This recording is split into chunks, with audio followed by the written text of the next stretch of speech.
Can you pass my phone? Was that one of your hit songs? No lah.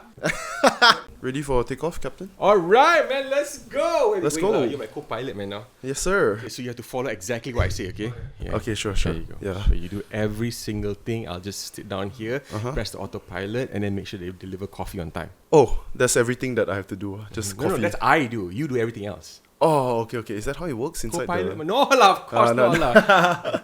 Okay, what's up, man? Started already? Yeah, start already. Oh, cool. Okay, let's do this. Okay, start again. No. We're not going to start again. Okay, so it's already started. so once take off already lah. Yeah. What's up, Johan? Hello. Where is the camera? So there are like 7,000 cameras here. For the listeners' information, there's only 2 cameras. Johan brought his own. Yeah. Let's get it! Let's get it. I see you way too often. Yeah, so I'm with Brian every other day at the gym. Yeah. So, he's doing all the interesting stuff. I'm just there like trying to lose weight. So my goal is wanting to look exactly like him or if not better. So give me 2 years or so, I'll get there. I have a question for you because you're always with a PT, right? What is your favorite part about the PT?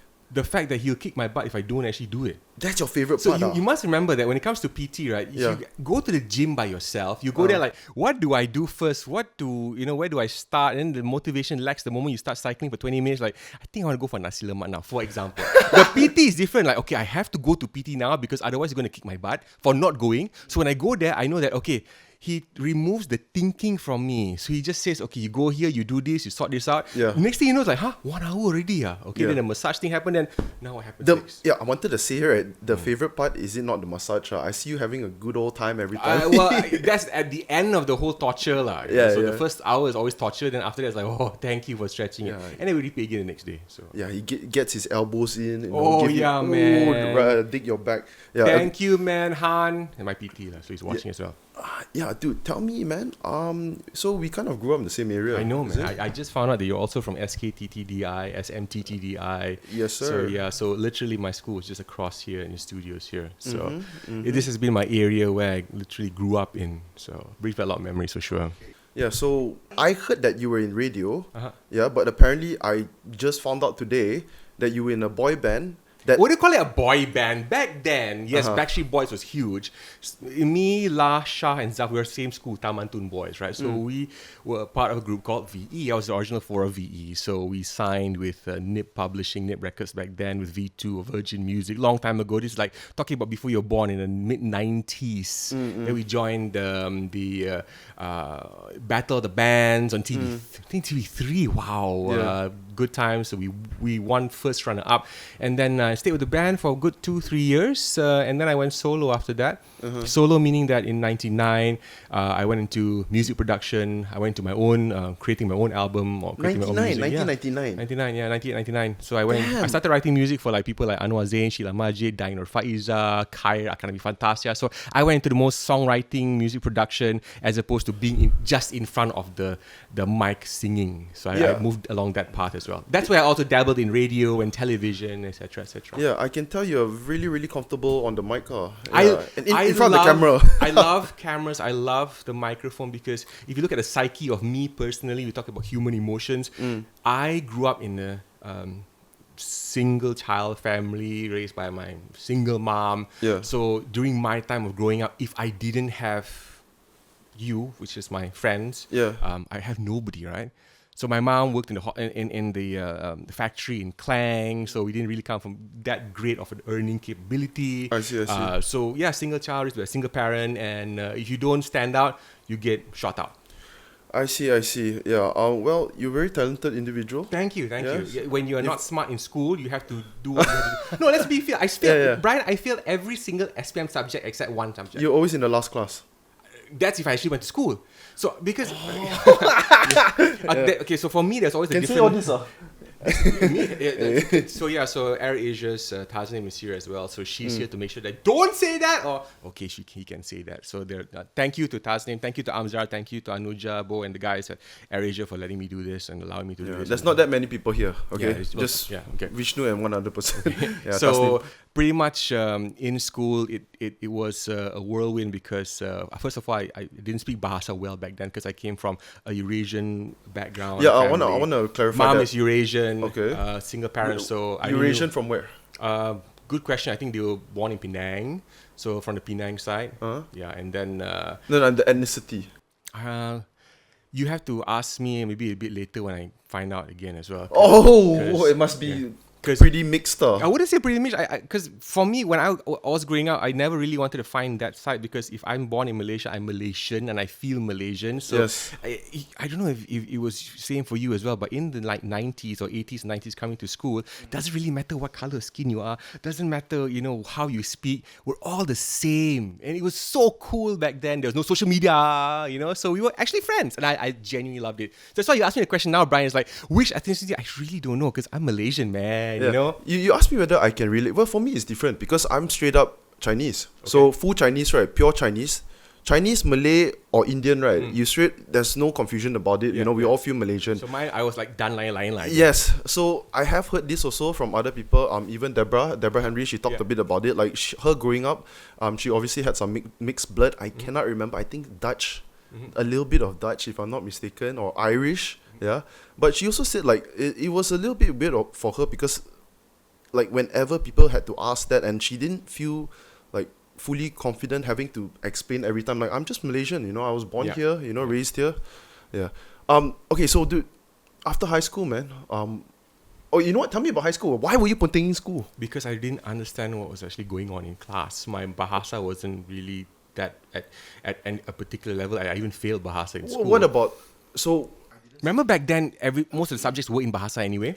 So it was. So imagine learning mathematics and like, what is the teacher saying? First of all, I didn't understand what the mathematic questions were. And then plus in Bahasa as well, because I was raised in a Eurasian family where my mom, or my mother tongue, pun intended, was actually English. Yeah. So hence, when I went to school, I was like, I'm trying to grasp what was history about, sejarah, hang tuah. I really couldn't understand. First of all, it's because of the language, and number two, because I don't like to say this, but the fact now that I appreciate all my subjects in school a lot more because I'm 20 years past that time, I still think...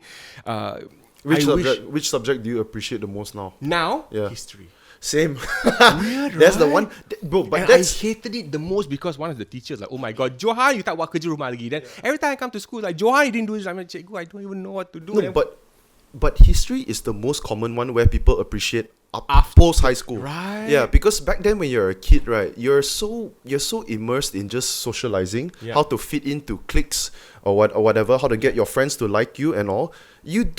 Maybe you're not too interested in understanding where our country, like how did our country came to be. Yeah. And also, this is just my personal opinion, I would have loved to learn more about international history as well. Oh, yes. Yes, same, ours was, I'm not saying that we can't learn about Malaysia. Of course, it would be good to be learning about Malaysian history, but yeah, an extra subject learning about international history would have been interesting for me as well. Agreed. And for me, I only picked it up and appreciated it after I actually became a pilot. I started traveling to these countries, like go to Austria, go to America, and go like, wow. So this is like recently I was in Xi'an, and like to see how the terracotta warriors were actually. Xi'an, yeah. You know how this history behind it.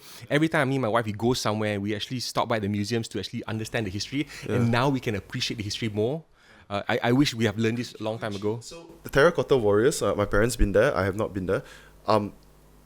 Why are they all? What are all those stones? What are those statues? In the most simplest sense, yes, again, don't quote me on this. The most simplest sense, a long time ago in a galaxy far, far away, the emperor / the number one guy actually said that when I would go away one day and leave this earth, these are the remains. Not the remains, but these will be the warriors or the askar, they would call it, that would protect me in the afterlife. So he started creating them, and it would be where his tomb would be and stuff like that. Okay. I mean, the Egyptians had something similar as well, So, but when it came to the terracotta warriors, we're talking about they found all this thousands and thousands of years later, right? Yeah. Still preserved, so they're still going through the diggings until this very day. Yeah. Lots of deep history in China. Yeah, I went to Xinjiang last year. Oh, okay. Yeah, have you ever been to that side? Xinjiang, no. Yeah, do you guys have flights over there? Oh, well, AirAsia flies to more than 130 destinations, and a bunch of them is China. Yes, 130 destinations, not countries. No, destinations. I mean, like in Malaysia alone, you got so many here. So 130 destinations is a fishing lot, that's for sure. So yes, the majority also is China. Yeah, what the fish. Yeah. No, okay, yeah. What actually is a full service airline? In the most simplest sense, if you want to go from point A to point B, Yeah. in the olden days before low cost carriers, you have to do as I say pretty much. Me, the airline would dictate. So you want to go from point A to point B. Okay, we're going to charge you ringgit. But you get this and that and this and that and this and that. I think the whole low-cost evolution came in because people said, man, it costs $1 million to go here. I cannot afford that much. And I don't really need this kind of drinks and this kind of food or this kind of, service. I just need a seat to go from point A to point B. Hence the birth of low-cost air travel, which is just flying from point A to point B and getting a seat. Then you add on as what you need and what you want. Okay, yeah. Basically, the stuff that people don't need, they didn't have to.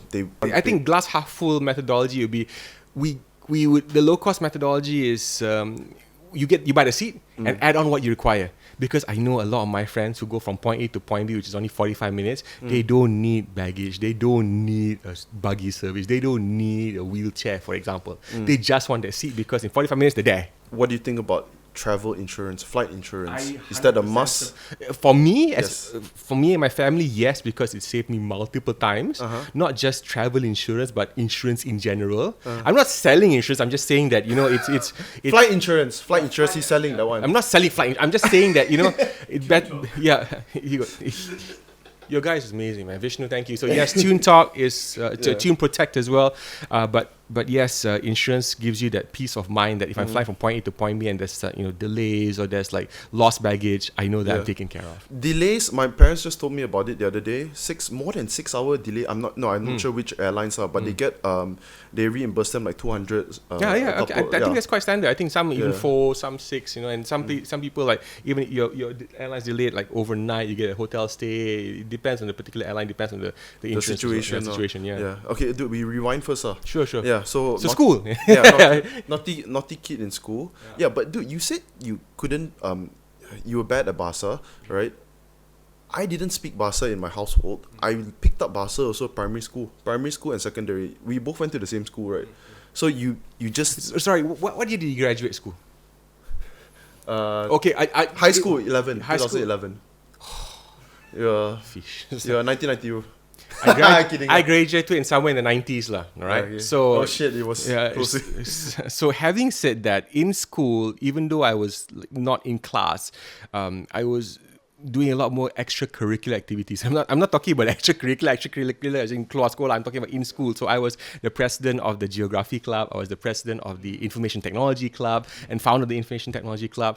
I was always leaders at all the clubs that I joined. So I spent more of my efforts in the whole management of clubs and corporacies and all that kind of stuff. I think you allocated your time and invested your time in high school. Yeah. Much better than just to be straight up immersed in your curriculum. Correct. Yeah, I think so, personally. Correct. I don't think it's a crazy opinion. I would never ask my children to follow my footsteps, but I would explain to them why I did what I did, and hopefully give them the values of why I did what I did. Understand. And if they come back to me and do the same thing, I'll be like, yeah, they might really follow my footsteps. Yeah. But go for it, son. Yeah, but the interesting part, like my son, Aidan Malik, he's 11 years old now. He's standard 5. Stand 5. Dude, the guy's like band 1 for mathematics, band 1 for science. I'm like, wow, I'm so proud, and I'm the complete opposite. I'm not sure. Sorry, what is your wife's name? Sorry. Nas. I see her as well. Yeah, she's at the gym as well. Yeah, so she's a teacher, is it? She's the principal of the school that we own, operate, and manage. Yeah. Is she the reason why your kid is excelling right now in his She's the reason of anything positive that my children are excellent. So yeah, being hard on the yourself. opposite of like but she's the pure academician. She's the one that studies hard. She got all the A's in school. She graduated, got a scholarship to go to New Zealand, do her degree in education. So pretty kick A lah, if you ask me. I'm the guy who literally got out of school like, okay, all I got was this. In school, remember there was a time where you had grades in SPM. You had grade 1, grade 2, grade 3. Then there was this grade called Sijil Am Pelajaran, which was SAP. And then there was Fail. I got Sijil Am Pelajaran, which means that I will give you a certificate, but it means nothing. But it's a piece of paper. What does that mean? I didn't... You went to school. You passed something. So here's a certificate. When do they pass you that? Sorry. When you go and pick up your results, It's actually called Sijil You mean SPM Pelajaran. after SPM? SPM, yeah, after SPM, you know how you have back then it was grade 1, grade 2, grade 3, and then you have this in between, neither fail nor pass, called Sijil Pelajaran, and I got that because I actually got an A in English. Okay. The one below me is you would get nothing. You don't even get a piece of paper. Okay. So you got So that. I got at CGM least. Pelajaran, yeah. Okay, I actually never heard about that. Yeah, so thank God they demolished that. But during my time, there was actually such a thing, and I managed to claw my way out from that to actually moving and being where I am today. Yeah. So okay. After high school, what happened? Did you further your studies? So so here's the interesting part. And I don't tell a lot of people this. Even in podcasts, I don't really bring this up much. Awesome. But during the whole school era and after and during the school time, I was actually a very big computer geek. Technology geek. I'm talking about like I like to build computers, fix computers, put computers together, get into technology. I used computers I think it was 1992 was the first time with dial-up modems. Not even during the days of 286, 386, that kind of way back then. I used to program in like COBOL, Fortran, C++. This is like way before what you have now. I could program in HTML 1.0. I built websites. Did you teach that? Did you? No, was that self-taught? Yes. So yes, it's 100% self-taught. I learned how to use MS-DOS programming. So I would get those books because those books were in English, right? So during school time, when teacher was teaching history, I would actually bring the MS-DOS 6.0 book and open it and read it. So after school, this is where the key was for me. After school, I would work in computer shops. And this is where I earned quite a fair amount of money. Started in 91, 92 selling computer diskettes. Do you know what a diskette is? Yeah, the floppy disk. Thank God. You know what? So 2 megabytes, 1 megabyte. 1.44. Just to let you know, yeah. So anyway, okay, so yeah, our other guy Vishnu is laughing because he understands it. But yeah, so I used to sell computer diskettes. Like last time, there'll be programs and games on it. So I was a salesman for that. And then after that, I moved to being a tech engineer, which means that a customer would come to the store and say, "I would like a computer that does this was all during high school. Yes. I was Damn. like Form 3, Form 4, Form 2, Form 3, Form 4. And then after I get the order from the customer, I'll go and put the computer stuff together, install all the software, and then give it to that person, and we make some money from it. And yeah, I did that. So why I'm saying this is why I'm sharing this is because you asked what happens after school. The moment school finished for me, I just went to do that full time. And I went into doing websites, and I went into doing, I worked for companies like this company, the late Johan Nawawi, called Cyber Music Asia, with the recording industry, Music Malaysia. We were the first, that's where I knew Tony as well. We sold music online. How did you know Tony back then? So I was with a company called Cyber Music Asia, which was under the late Johan Nawawi, and Tony was with Warner, and we sold music online. Can I explain how sell music online was back then? Not download. Oh, no. This is way before that, Brian. This is during the days of like, okay, you can buy music. I get an email from you. Comes in online. I get an email from you. This person is in Kedah. Okay, we go and call go find the CD, or you know what CD is, right? Please tell me you know what CD is. It's called compact disc. Yeah, okay. So we find the CD, and then we label it, we put it in a pack, and then we follow whatever the email came in, and then we sent it via Post Malaysia. So that is how we sold music online. Okay. Literally, it's not like you email over the file and people download it from. No. That came later in the year 2000. Napster and all that kind of stuff. This is way before. Oh my God, LimeWire is even after Napster, but just this way before that. I don't know whether. So that's how I knew. Of course, I remember. I used technology that much. I used technology before DSL, even during the days of ISDN and dial-up. So that kind of history in terms of technology. Yeah. So you were a tech nerd. I'm not sure if super tech nerd. No, I'm not at all now. I do keep in touch. I like technology, but I'm not a tech nerd per se. I don't know how to program. That was your world. Basically, yes, back then. Yeah. I was a stereotypical computer geek, that fat, young, ugly kid with glasses that was going, okay, let me help fix a computer. And I used to do that as well, part-time, go to people's houses and fix their computers because it was not starting up, right? So they call me and I go and make some money there. Question now. You said you built websites for people even back then, right? Yeah. I would assume that the amount they paid you back then was pretty much lucrative, yes. Because it's crazy. Yeah, because if you can't do something, you pay someone to do it, right? So back then, not many people can do it. So I can do it. No, but bro, so what I want to ask is, back then it was so niche, right? That was just at the time where people are starting to go into universities and take courses to learn it, right? Where you already knew how to do it. I don't know whether, I'm pretty sure the demand for it got more and more when it was past when you were when you were actually doing it. Yes, correct. To be fair, that's one of the reasons how I got my first big gig doing websites for a company called Astro. So I joined Astro in 2000 and I built the first ever Astro website, radio websites, TV websites. I built astro.com.my. I built, of course, before that I worked with Telecom Malaysia called tm.net.my. I built all these websites for the businesses back then. So that's why I was working for Astro, and you're wondering, hey, Captain, how do you get into radio? One fine day, if you want to know the story, I was building a website upstairs, and then the big boss actually calls and says, TJ, I said, they called me TJ back then. What are you doing? I said, I'm working, sir. One of our DJs cannot call you TJ. Yeah, he called me. When I went on radio, I called myself TJ as well. TEEJAY. Don't ask me why. I was a kid, So it was it was a cool name. Yeah. So the logic was like TJ the DJ, right? So he said, TJ, what are you doing? I'm working, sir. Can you go and cover the shift because Priscilla Patrick cannot come because she had an accident in the car. She's fine, but she can't make it. I'm like, but you want me to go talk on radio, hits the #1 station in the country and during drive time? Yes, I'll do it. So I went down there. I actually went and did my first radio show, and I swear to God, it sucked so bad. It sucked out. Horribly. I remember the first song I ever played on radio was Matchbox 20. The first song, cring, cring, cring. And I'm like, hello everybody, I'm TJ the DJ. And you couldn't even hear me. It was a complete flop. But I really respected my boss back then, Dato' Jake Abdullah. I know you're watching. I really appreciate you for this. Just followed me yesterday. 28 years later, I'm thinking about now. I'm still here. I thank you. I appreciate you for not calling me or slapping me or throwing me out the radio station for that 4 hours I covered the radio show. And that's how it all started.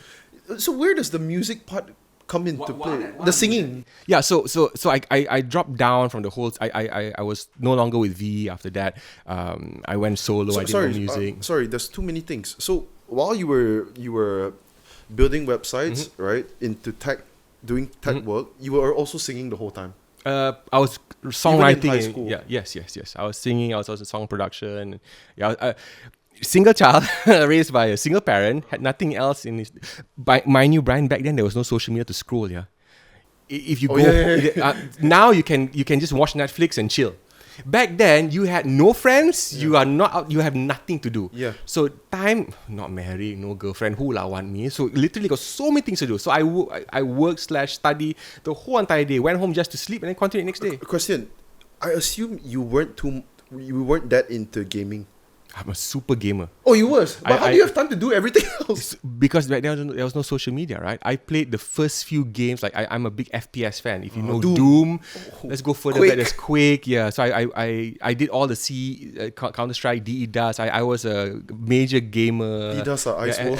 Yeah, FPS. So I used to go to cyber cafes and have clans, and I still have a clan that plays. By the way, I'm still playing until this very day. I find time to play COD. What do you play right now? COD, Modern Warfare. FPS. FPS. I'm an FPS guy. The young kids play Marvel. Was it Marvel Rivals or something? Nowadays? Yeah. But the irony is, if you want to talk about it as well, the reason why I play comedy games is also because it's 100% relatable to the career that I'm picking. So it keeps my brain active, my attention to detail. It's not because I'm trying to show off that I can move very fast, but when you go into a position that you require a lot of sharp thinking, and that's where FPS really keeps my mind really moving fast. FPS and also let's just say gaming in general, right? If it's something that you are super interested in, you really want to play the game, right? And you're fully immersed, right? Things outside that reality will not matter while you're in the game because it's sort of competition. Correct. Especially if you want to win, right? Of course there's esports and all. It is competitive now. It takes you away. It is an escape and you can feel like you're just in that zone now. Yeah, of course. Agree. Dude, now mentioning all that shit that you were doing as a kid, right? It makes me think, wow, really the scrolling on social media, it takes a lot of time. I'm a victim. Agree. We all are actually. So yeah, we all are, man. So I started going to the whole thing called social media detox as well. I don't know if you noticed, I actually have reduced the amount of postings I've been doing. And we're talking about averages. I used to post 300 posts every other month, for example. I have a team that does content, etc. that helps me do this, but I reduced it to like 5. I think posting is fine because it's related to your work, your whole profile. It's definitely okay to post, but to stay on it and check out what other people's stories. Oh, yeah, what yeah, other people so- up so to. I- That I- is the toxic yeah, shit. correct, man. correct. So the shit that you don't need. Yeah. The Yeah, post all agree, is agree, fine. It's agree. work stuff. Agree, Yeah. agree. Okay, dude. So radio, man, you had that first opportunity, Yeah, right? 2000. Where you didn't plan on it or whatever. Well, that's I didn't plan on it. When I was working upstairs doing the whole website stuff and everything, Secretly. the boss told me, hey, we'd like to do a segment called the hits hot of the net. So because not many people knew about internet websites and everything, so I started my career on radio, literally just giving 2-minute advice on which website to go and visit.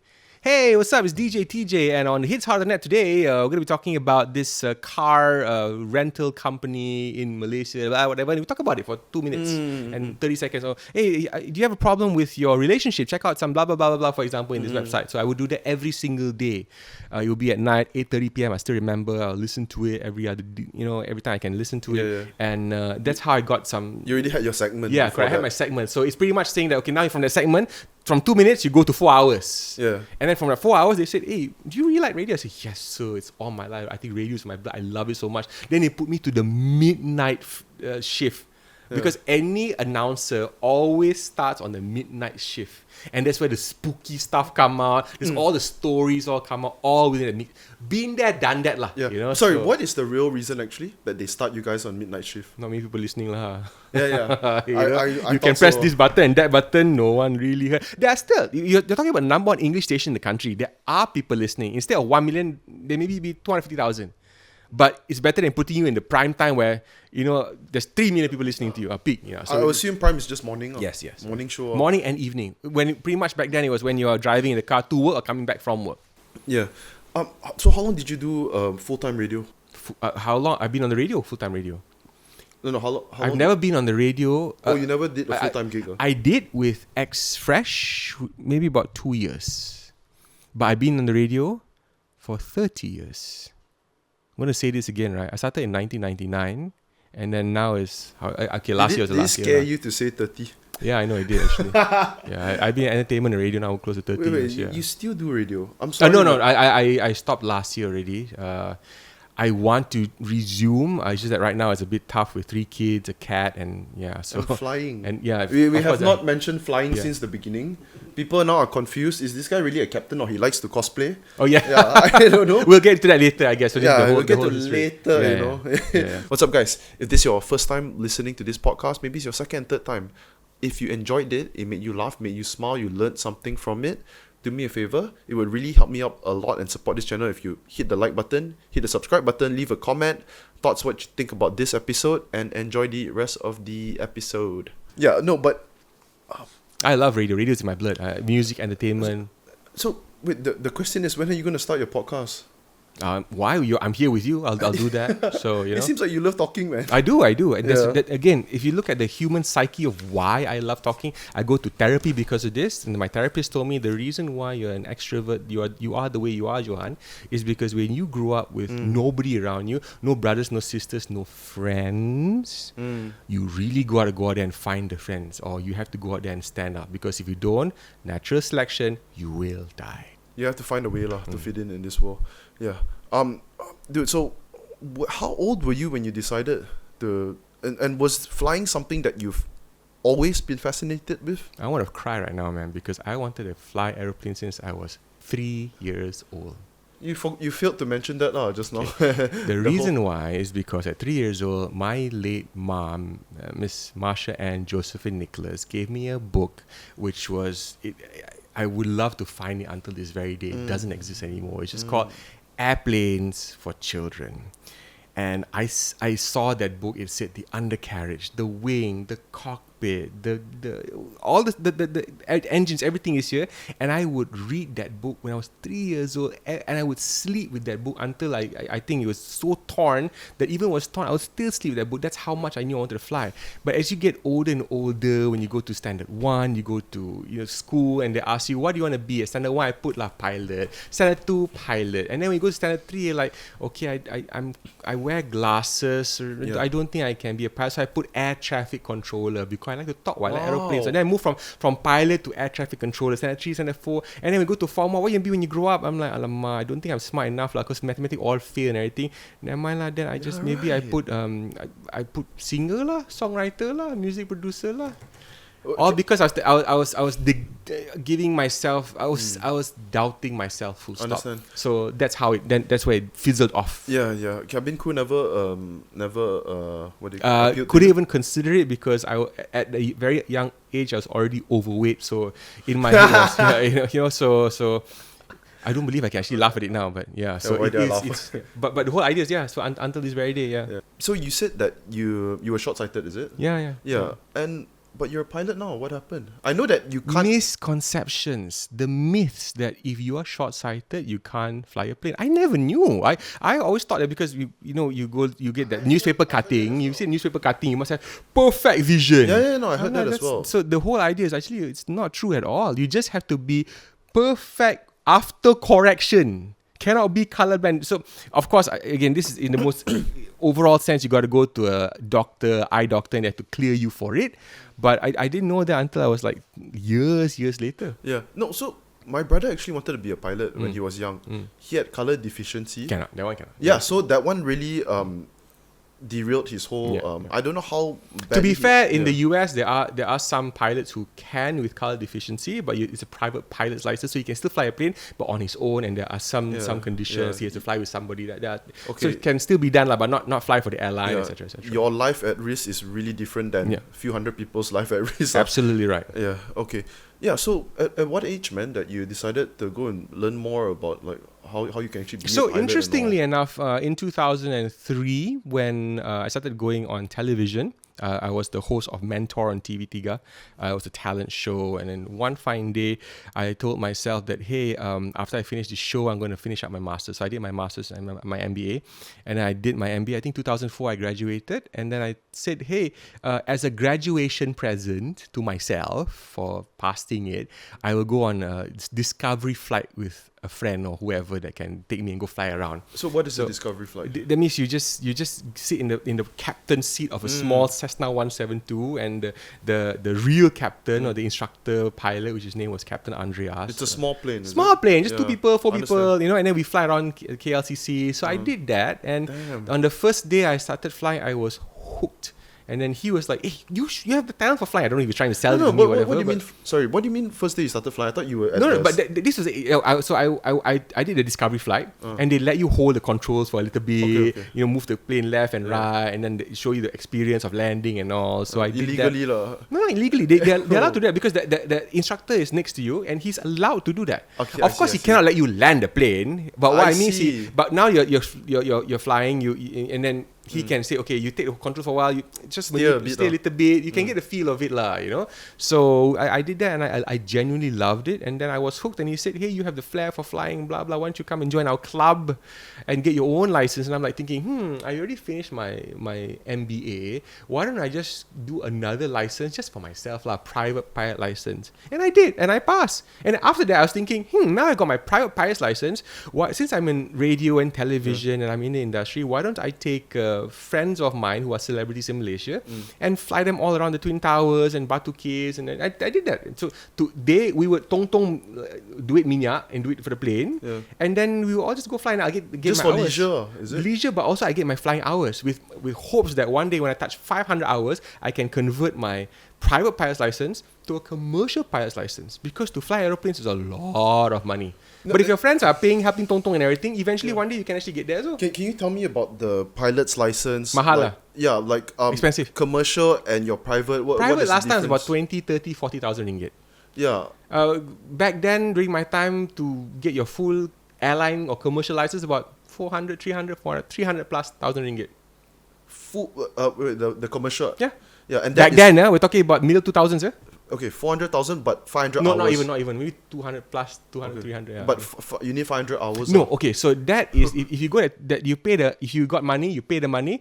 You go to a flying school. You don't need the 500 hours. I want to do the other route of like, I don't have 200, 300,000 ringgit lah, gang. I can maybe save up with my friends and have them pay together. Oh, bro. Okay, I see. Okay, so if you go to the flight school, you get your hours there. Yeah. But also you're paying. You pay lah. Yeah. Yeah, I see. And you pay less, but you pay more lah, a lot more lah.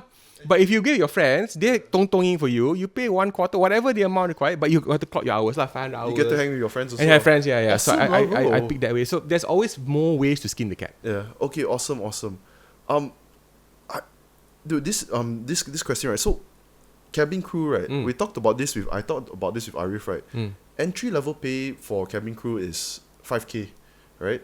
No, Is it? I think it's more. It's more than that. No, well, okay, so it's subjective because the amount of work you put in is also proportionate to the amount of salary you take home. Understand? So let's say I give you an example. Your basic for a cabin crew could only be maybe 1,008, 2,000, 2,005, for example, right? So if you don't fly at all, that's all you get. But every flight you make, maybe one day you can get 200, 300, 400, 500, maybe 1,000. If you go overseas and fly for a long haul carrier, wide body carrier, and you get the overnight stays, that could be even up to 1,000 plus. For example, I don't know what the rates are now. It depends which airline, which country, and etc. etc. So I was talking about this with Arif, right? Then like, damn, that's even more than a doctor, man. Like an entry level for entry levels. So and not only doctors, a lot of other let's just say most professions are. Yeah. The question is why do you think that's the case? That how do you justify that? Justify in what sense? Like, how come cabin crew people you think get paid so much just for entry level? Like, let's say if provided they entry are level. Okay, so there's no entry level meaning that including they work that many hours, like a normal full time. But I think that I'm trying to break the myth about that entry level. If you're a cabin crew member or even a pilot or anyone in aviation, you have to be licensed or you have to have a certain because it's regulatory control, right? So you have to have a certain skill and you need to surpass a certain skill to be regulated to be able to do the job. Okay, so entry level doesn't mean I'm going there like an intern, like I don't know what I'm going to do now, I follow that person only. No, it doesn't work that way. You are already skilled to do the job. You're trained to it, right? Okay, and here's the thing. 5 years down the line, the salary that you're taking home doesn't really differ that much. 10 years down the line, same as well. Yeah. So it probably, inflation, etc. 15 years down the line, it could still relatively be the same. I mean, granted that some companies like we give maybe higher for every year of service, etc. But pretty much it's you. That's the job. You are qualified to do the job, so we pay you to do that job. Okay. That's the understanding of it. Okay, sure. Yeah. Bro, how did you decide which airlines to go with? For me, or did you try for other airlines before you got into AirAsia? So before I got to AirAsia, I was with other airlines. Yes, of course. I was with. I didn't know that. Sorry. Yeah, so I was with. I did private for I think 2004, 2010. Private meaning that it's like the whole Cessna 172, taking sky tours and doing all that kind of.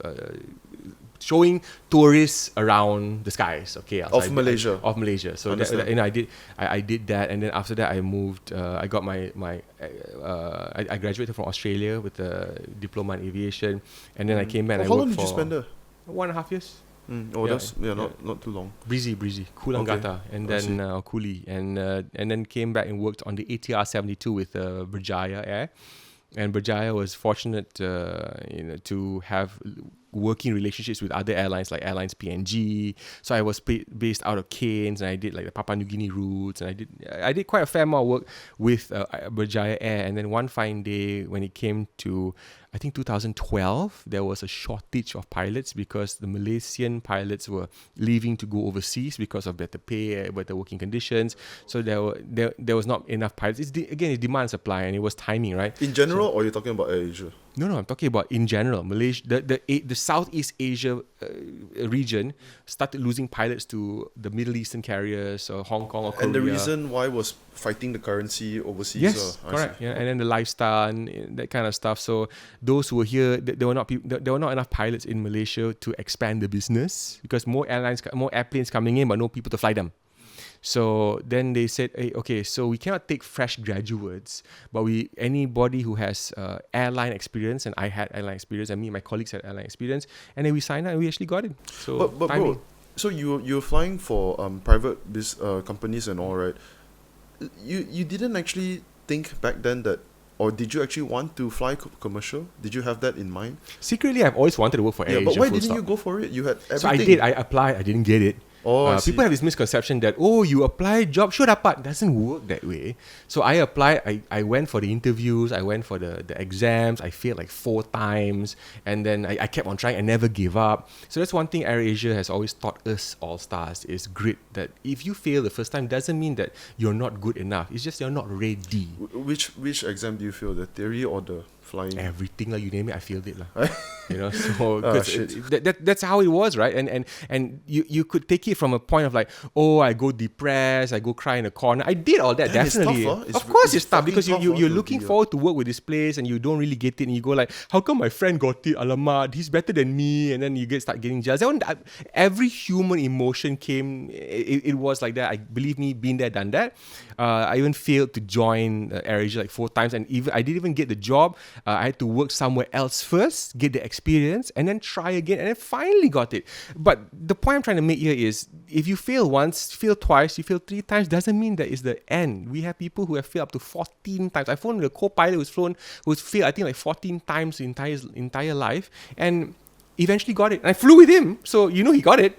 Yeah. So these are, just never give up. So that's one thing AirAsia taught us is grit. And I look back at it, when I failed, I thought I was ready.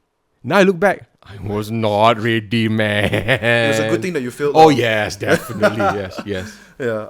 So 2012 is that when you got? Yeah, I got into AirAsia 2012. Yeah. Yeah. How did it's been 13 years now, right? 13 years. I don't know why I assumed that.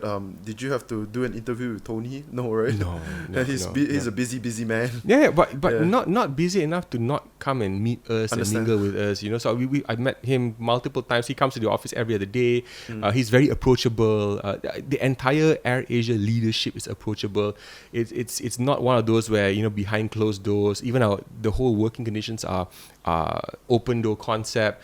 If anything, AirAsia has taught me that the culture is something that why I'm still here until this very day, 13 years on. It is the culture, it is the people. Yeah, let me ask you, so you've flown for other companies, private companies and all. What's the difference? What would you say? Culture, 100% culture. The people, the culture. Yeah, the difference of AirAsia and compared to all these other companies. Culture. One thing I keep on mentioning again and again at AirAsia, it has always been for me the culture. What is the culture? I can go to work knowing that as long as I do my best, I keep myself and make sure that my operation is safe, it's legal, everything we do has feasibility options, and we're accountable to the economics of it. We will have a great day having fun together in the sky. Okay, everyone's very chill. Everyone's positive. Okay, don't even know. Chill is subjective because sometimes you're chill and you don't pay attention. But again, as long as we keep things safe, legal, economical, and feasible, everything else fits into the picture, and we're comfortable because we know the standards that we have each other. We can rely on each other. Okay, understand. Yeah, I had a couple of buddies who did cabin crew for a couple of years. What they told me, this surprised me even back then when they told me. They never fly with the same cabin crew people. That's true. The most, let's say someone who's done it 5 years, right? He said he's only flown with the same person one other time. Yes, right? True, very true. What I heard just yesterday was it's the same for pilots. You guys don't fly with the same co-pilots. Yes. I mean, you might lah. Yes. But I mean, there are sometimes we want to swap to fly again. We do that, but it requires a lot of hard work to make that happen. But majority of the times we fly with people that we'll never see ever again. No, the reason why I thought that way is because I assume you all have way more cabin air stewards, stewardess all compared to pilots. But I didn't know you had so many pilots as well that you don't even in the thousands. Yes. So it's actually very and that's good for an airline because of course there's no favoritism. There's no, if you look at the whole human aspect of it, there's no overworking. The human aspect is everyone is there within the culture system, has the same values we had with each other, and we all follow the standard operating procedure or SOP.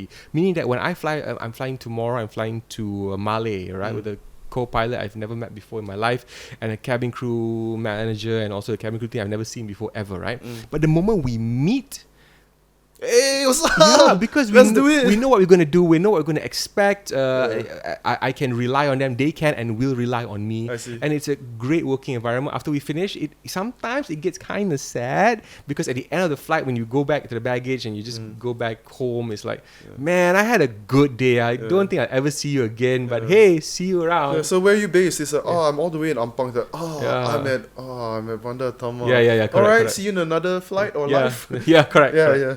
Okay, I see.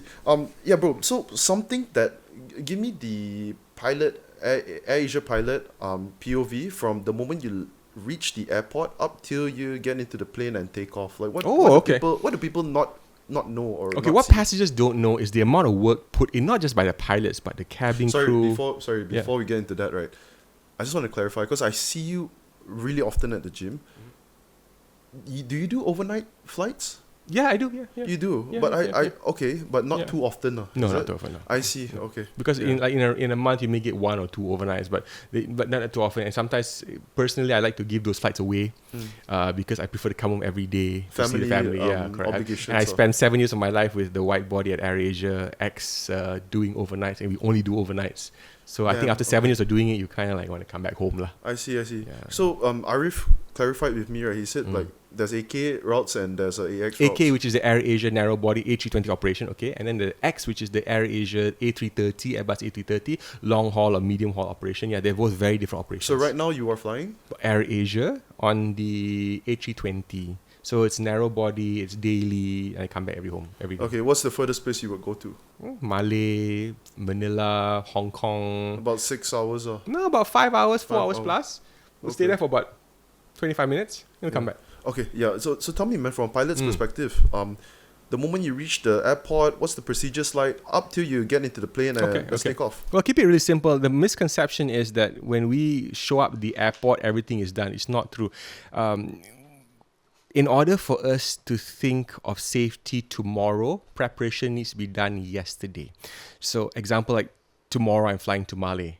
Yesterday, I started researching about the weather conditions in Malé, the track record of if there are any storms around the area. Yesterday, yeah? So you do it? Yeah. I thought you had someone do it and they send it to you and you read it. Someone does it as well. Of course, the meteorologists will still do it as well. Everyone has a part to play, but doesn't mean that the captain just rocks up and like, okay, tell me. No. I need to know as well because sometimes it could be wrong information. Understand? I may have gotten wrong information, they may have gotten wrong information, and usually that's the first red flag. If I come in there and like, they say, Captain, there's a typhoon XYZ, and I'm like, hey, but isn't XYZ over already? And they were like, oh yeah lah. For example, then we can cross check. You'll cover each other. Yeah, we'll cover. So there's always a lot of cover and redundancy when it comes to airline safety. So a few days before the flight, we will check to see what paths did the previous flight take, what other airlines are coming in, where are they going, because sometimes there's some danger activity, like say a missile firing over the water and the airspace is closed, which happens. It's very, very common. Like if you fly in places like Yemen, Middle East, there's like you cannot go further south, you have to go further north. So they close off airspace. Yeah, it's all for safety. So we need to know about this, and we can find out about this all online before we even get to the airplane. We should. So when we actually show up at the office and sign on, before we brief each other, and I brief the cabin crew as well, we come with what we know, that what we can contribute for the safety of the flight. Everyone does that. Understand. We talk about not just our licenses, we check our licenses, make sure everyone has the right license, not some, like I forgot, my license got exchanged with someone else, or I forgot to bring my license today. From the documentation all the way to like, okay, where are the flight plans today? Let's go through to see what the forecasted weather is like. Are there any notices to us, or pilots, or notice to airmen, like missile firings or what closures of airspace? We need to know all this even before we start walking to the plane. So the idea is, once we're ready and done with all our paperwork based on the SOP that we have within the airline, then the captain will go and meet the cabin crew and share the important information with them. For example, like, okay, today we're flying from KL to Malé. The first 2 hours will be a bit bumpy because there's a little bit of a thunderstorm over the Straits of Malacca. And then I'll talk about, okay, the airplane we're flying today is this.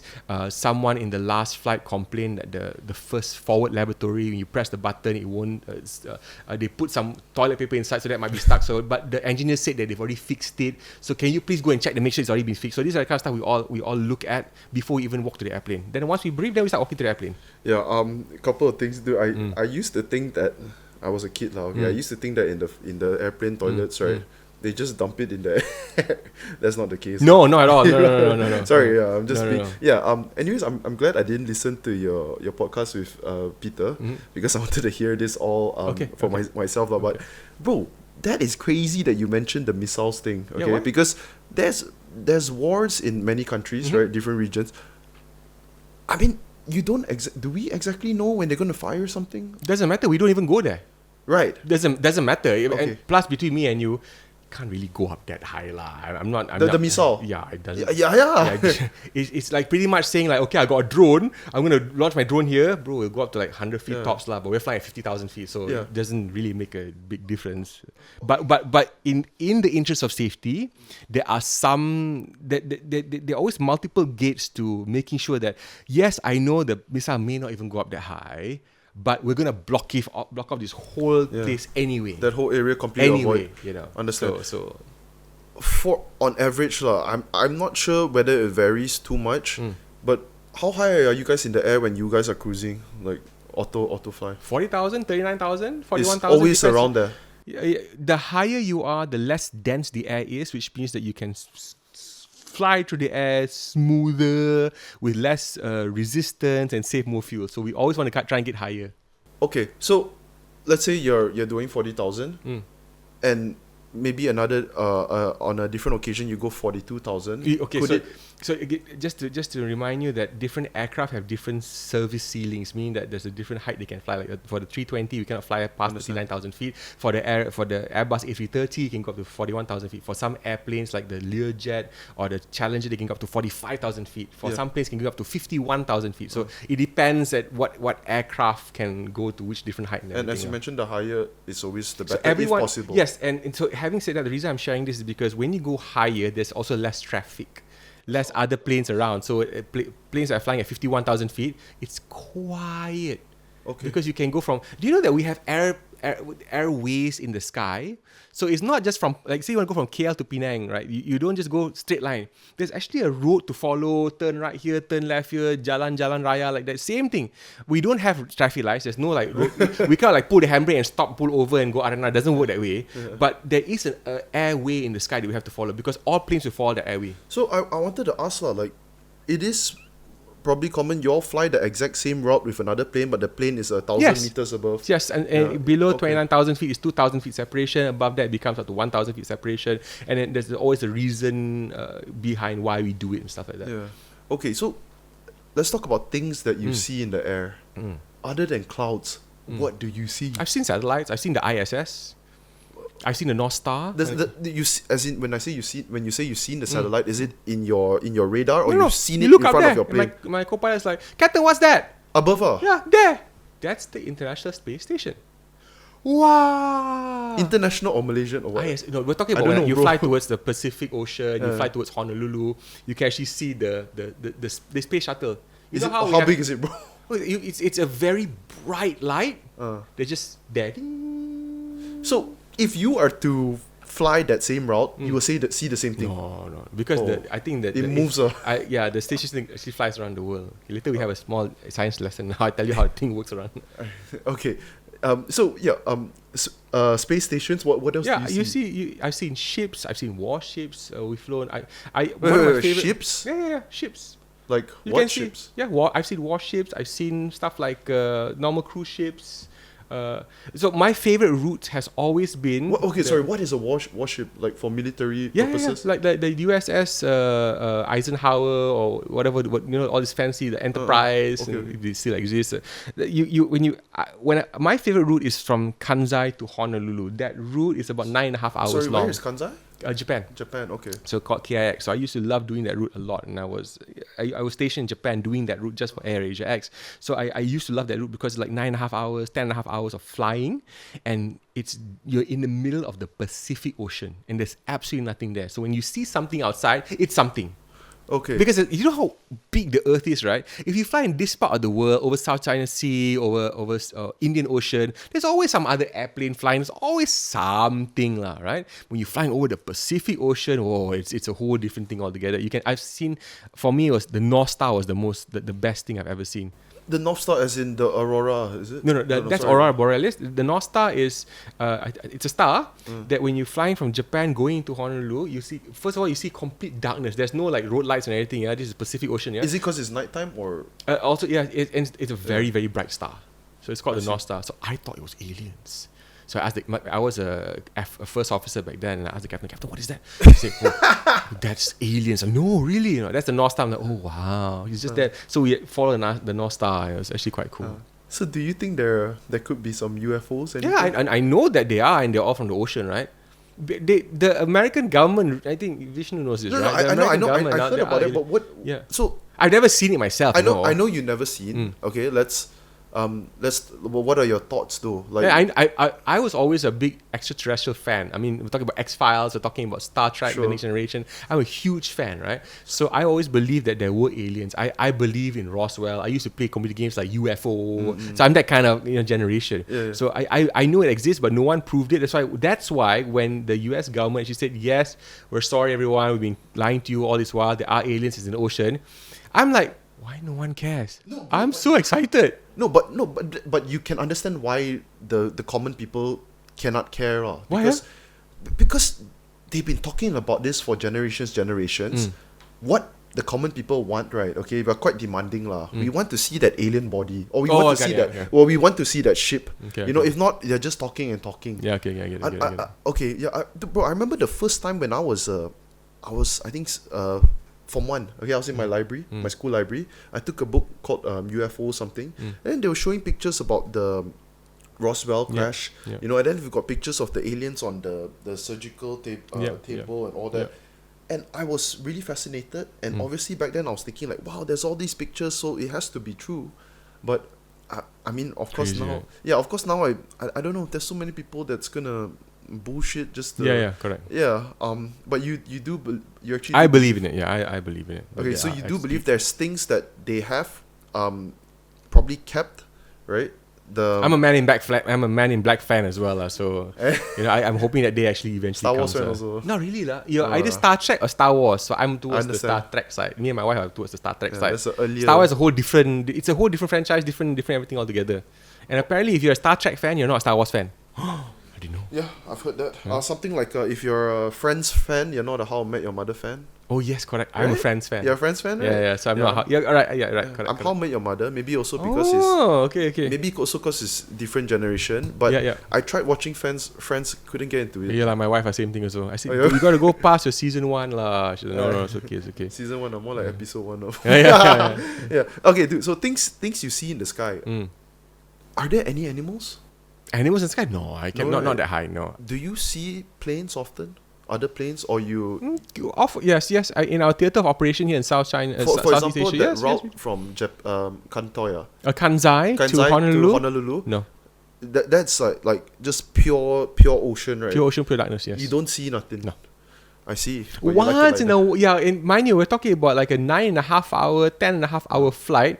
You maybe see one plane lah. Yeah. Because he may be somewhere else, or but it's quite. Sometimes it gets quite interesting because we see a plane coming towards us on the other side. I'm like, yay, a friend! Then we turn on our lights, like blinking. Have you ever gone on a highway late at night and you see someone from far, click. What are you clicking for? I don't know, just clicking only like, like, hello, how are you? And we do stuff like that. I don't know. Never happened to me on the road, but in Okay, the plane, okay. like in the air, up in the sky, where you're most likely not gonna see anyone. Yeah, I can understand why you do that. We get quite excited and sometimes we go on frequency and say, hey, how are you? How's the weather on the other Yeah, side? no, I wanted to ask you. You can just straight away talk to that person. Yeah. Okay, I see. Yeah. But for the most part, when you are flying, right, and you were to see airplanes or whatever, you already know they're in the vicinity. How many? Yes, we you have already know they're we have this thing somewhere called already. TCAS, or Traffic Collision Avoidance System, which allows us to know where the planes are around us, and it's very important for us to know. As well. Before you see them in person, you already know they're incoming. Two ways. One is they're on our radar screen, and the other one is when we can hear them talk on the radio. We kind of have a position idea where they are. Yes. Okay. So yeah, let me ask you about things that happen in the cockpit. Yeah. I remember when I was really young, I think 6 years old or something like that. I was flying to Australia, if I'm not mistaken, and my mom asked the steward, if I can have a look at the cockpit. So she opened the cockpit door, put the chair for me. What there. year was this? This was 2000. I was 6 or about 5, 6 like that. I think, yeah. I didn't go inside, but I was right at the door. The chair is right at the door there, and then they opened the door for me to just see. And you're like, wow. I was a little kid, yeah. All the like Christmas tree. Yeah, but of course I don't understand anything, lah. Yeah. Yeah, so let's say you're on a 8-hour flight, 12-hour flight, man. What goes on in the cockpit? As a matter of fact, a lot. Yeah, tell me about it. People have this misconception that we just pilots just sit down there, play autopilot, and talk to each other. Yeah. Not really. Sleep also. So we're always prepared to know what to do if something goes wrong at that instance. And I'll give you an example, okay? Sure. From every long route that we fly, say from, again, Kansai to Honolulu, it's a 9.5 hour flight. Okay, even though it's 9.5 hours, we need to know at what point, if something happens, where we go, what do we do, and if we pick an airport that's off route, how's the weather there? Is there military activity? Is the airport even open? If we need medical attention, is there a doctor on location? So all these considerations need to be updated on the fly, because weather changes, like my wife's mood at any point in time. It can just be totally like so we always need to be keeping ourselves updated. Then that's just for weather avoidance and checking, right? Then you have stuff like we need to check our fuel, our oil, our they call it temperature and pressure gauges. We need to make sure that everything in the system actually functions at a certain point in time, because certain conditions like temperature, or maybe sometimes even any variations in the atmosphere could actually affect the systems of the plane, whether it be the oil or something like we're always checking to make sure things are going the way it's supposed to go, whether there's a fuel leak or not, etc. So there's two people in two pilots, co-pilot and the pilot. They're both pilots. Big misconception that one flies the plane and the other one's just assisting. No, there are always at least two pilots on the flight deck. Okay. One is the captain, the other one could also be a captain, but the other one is the pilot not flying. Okay, so when the pilot flying, he controls the trajectory, he controls where the plane will go, how high, left and right, etc. But the pilot not flying, or we call it the pilot monitoring, he's doing the radios, he's doing the paperwork, he's doing all the checks and everything. So, and we take turns. Yeah, and okay, so for example, let's say you're flying a 12-hour flight. You guys would have to take turns on, like, to rest. Yeah, to rest. Yeah, of course, yes. Okay. We play musical chairs. So usually in this kind of planes, we have four crew or 3 crew, and then we just rotate lah. Oh, you mean in the cockpit got 3 or 4? 3 or 4 depends. If 12 hour flight, I think you need 4. So it'll be 2 captains, 1 commander, and 2 senior first officers, for example. So they call it Team A, Team B. Team A take off, halfway through sleep, landing. Then on the way back, Team B take off, halfway sleep, landing, something like that lah. Okay, I see. Yeah, I always thought about that, because I know for cabin crew they do get their rest lah if they need to. Yeah, same for you guys also, pilots. Yes. Okay. Do you guys get the same meals? No, yesterday I was looking at the AirAsia menu online, right? Bro, I was hungry, man. I was thinking like, shit, can I just order some food from AirAsia to deliver? Oh, nice. So you can do that with the AirAsia Move app. You can do it before your flight, but to deliver home, no, you can't. It's just it's catered, in flight, right? Yeah. But we don't eat the same meals. Do you ever like tapaos at McDonald's inside? Yeah, I mean, so I'm very fortunate. My wife actually still cooks for me until this very day. So she will prepare the meals for me, and I'll bring it on board. Yes, yeah. Oh, okay, AirAsia actually gives you some cash to spend at the canteen in our office called Red Q, our headquarters, and then we bring that on board. Yes, I'm a bit spoiled. I actually love AirAsia Santan Nasi Lemak, so I actually buy that and eat that on the plane. You said at HQ, right? So, to my knowledge, right, I thought that pilots, they check in straight to the airport and then get ready. No. We go to Red Q and we check in from there. What is Red Q? Red Q, it's our instead of calling it HQ, which is headquarters, AirAsia, because we love and we use the color red as our brand. So instead of calling it the HQ, it's the Red Q. But is it near KLIA? It's at KLIA too. I see. So when we check in at Red Q, we take our buggy all the way to the passport control and all the quarantine, immigration and all that at Red Q as well. Okay. Then we go to the plane after that. Okay. Tell me about the flight. Like, do you have any stories about passengers? Like, do you have any pet peeves about passengers? Pet peeves with passengers. I have maybe someone who made your life hard, or made the cabin crew life hard. I mean, first of all, there are a few things that we want to share when it comes to how we can be a better passenger. Number one is please don't expect the cabin crew member to put your bag up for you. It's a very one of my personal pet peeves. I've seen a guy expect a female cabin crew to put the bag up in the overhead compartment because she's a cabin crew member. It doesn't really work that way. And as a matter of fact, cabin crew members are told not to do it. When they do it, it's purely out of them breaking their own SOP to actually help you. Unless he has like a disability. But again, which has to be declared first, and then we'll always arrange a way to make sure that we want to reduce the cabin crew members actually getting injured, because there are quite a fair amount of injuries from cabin crew members. The luggage pump hit the... Not that, their back. Oh, you say 7 kilos, and then after that you go pay extra, and now you can do more than 7 kilos, and you go there and you break your back, for example, right? So that's why cabin crew members are not they're not instructed to actually do that. If you do that, you're good lah. They're doing it out of their own heart lah. Because to be fair, I kind of do it. If I see an old lady, she's coming up, and I will help. And as a matter of fact, any of our cabin crew managers will help. But you're not supposed to do that, right? But you're human. Okay, right? I see. But my pet peeve was seeing a big, perfect guy expecting this cabin crew member to actually do it because it's service. No, it's not service. So that's one of my personal pet peeves. They actually think that's their job. So that's why this podcast is actually quite important, that we actually break these myths that they're not supposed to do this, and here's the reason why. Unless you really can't do it, then you shouldn't be flying the plane, I guess. Yeah, I mean, dude, there's so many things that people. Just flyers, passengers wouldn't know from you guys' point of view. Yeah. Another big pet peeve of mine is, and I had a personal incident recently, is you should not get up from the plane as a passenger to disembark until the seatbelt sign is off. Somehow or other, the moment the aircraft land, people are rushing to get up. Still on the runway, like landing, clap, everyone getting out. Chill lah, gang, sit down first. It is very, very important. We're not off the runway yet. We just landed. Chill lah, you know. And then when we're taxiing, suddenly when we're taxiing to the parking gate, we stop because got a dog walk in front of the plane. We had to stop, right? Okay, and we stop slowly. We put a parking brake, and then because they think that we have stopped, they get up.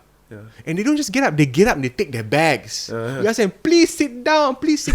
You know why, Brian? Because the moment they do that, and I release the parking, because I don't have a camera that looks inside there. Oh, okay, I see. Now I am moving again because the dog chow already. I'm moving again. What happens to that guy taking the bag? Fall down. Not on him, on the other girl behind him. On anyone. The old lady, poor thing.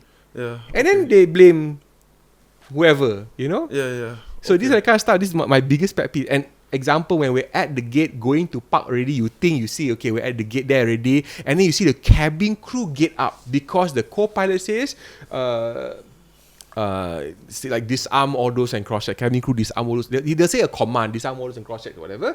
And then you see the cabin crew get up. The moment that happens, all the passengers are getting up. We still should not get up until the seatbelt sign is off. Because you are not cabin crew. Cabin crew are trained to even work and move in turbulence. Do you know that sometimes when the seatbelt sign is on, we ask the passengers to sit down with the seatbelt securely fastened, but the cabin crew can still move around and do service because they come to the captain and ask how bad is it going to be. Does it mean that for the next 2 hours they will not get food? No. As the captain, we actually know how bad it can be. So when we put the seatbelt signs on, as a passenger, you have to sit down. But the cabin crew are trained how to handle turbulence, how to move in turbulence. They won't serve hot water, for example. They'll carry things differently because we cannot just stop service completely. I say so lah, but we cannot just stop service just because a little bit. So as a general rule, whenever the seatbelt sign is on, wear your seatbelts and keep them securely fastened. And if you're seated, even the seatbelt sign is off, still wear your seatbelt and keep it securely fastened. Okay. Yeah, dude, since we're talking about turbulence, right? So what actually happens during a turbulence? It's bad weather, rain, thunderstorm. Are you scared of turbulence, Ryan? Of course. Why? Everyone is. I want to ask. It depends. Why? Good question. If it's, let's say, if it's mild, right? There's mild and it's a big difference. A mild one, I can fall asleep to it. It doesn't matter. But when it gets boom, and rough, I think not only me, most people will feel a bit worried because we don't know. Is there fear in there? Of course, we don't know. We have no idea. We're not pilots or we have no idea what's actually happening. I love this. Suddenly the interviewer becomes the interviewee. Yeah. And I'm asking this out of fear because I'm asking this out of your fear because you in this situation you're feeling fear. of turbulence, right? Yeah. Do you know where the word fear comes from? Where the human understanding of psychology comes from fear? Fear is because Unknown. of the unknown. That's right. Yes, fear is correct. because of the unknown, right? So there's always something that I want to share with you that can hopefully make you feel a lot better when it comes to relieving that fear or Sure. reducing the anxiety. Okay. And I share this with all my colleagues and everything as well. For pilots, what we do is we before we actually go into a point of turbulence, okay, we actually come on the PA and we share with the passengers that, ladies and gentlemen, this is your captain or this is your pilot speaking, and shortly we'll have a little bit of turbulence. It's because of changing weather conditions, etc. Please don't be worried. It's perfectly normal. So we use that to try and reassure them, right? Yeah. So we turn on seatbelt signs. But let me tell you what actually happens during turbulence. When turbulence is just unstable air.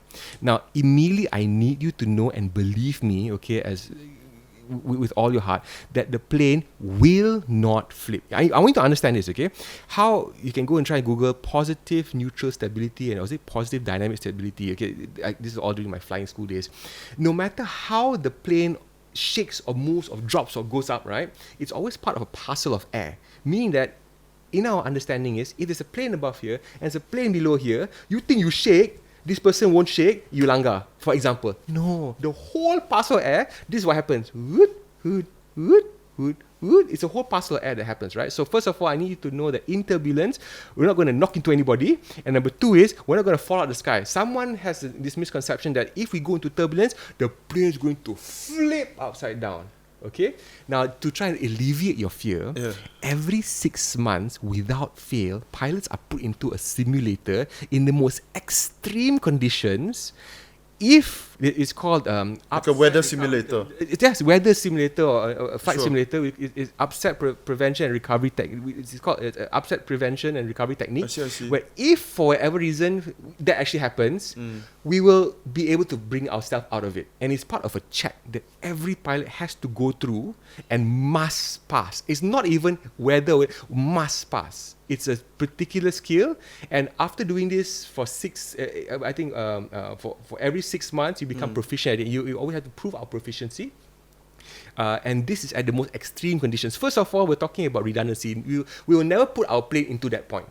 Okay, we will never want to. Yeah. But even if it was, and the computer systems that the Airbus has or the airplane has called protection, even after that protection is broken, the pilots can still intervene.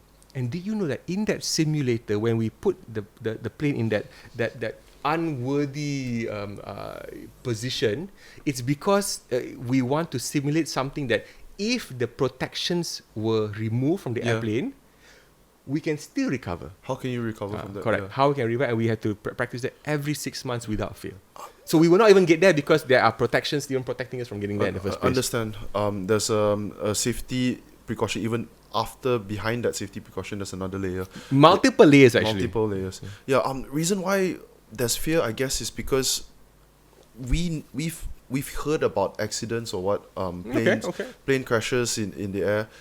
Sometimes there's planes would have to do just last year, right? There's a couple of incidents. Planes would have to do emergency landing into the ocean, or perhaps there was a incident where there was a fire under the cargo, and then a couple of other incidents where they had to turn back into the airport, go back make a U-turn back to the airport. Why do you think such like accidents like that can happen? Okay, so let's try and rewind this a bit. First of all, I need to reiterate that aviation is safe. It is the safest form of transport, bar none. It is safer than actually getting in a car. I've heard that before. And as a matter of fact, you have a higher probability of getting injured riding a donkey than you do actually getting injured on a plane. This is because I remember a couple of years ago I saw National Geographic. There was an advertisement. You have a donkey, and then tak ada kena-mena, right? But that's probability, right? No, This whole thing that you're saying right now about what's been happening lately is all because of social media. Everyone has a phone now. Everyone can go and record. If I told you that, let's talk about statistics alone. This year up to this point, there were much less incidences that happened compared to last year. But you'll be like, really ka?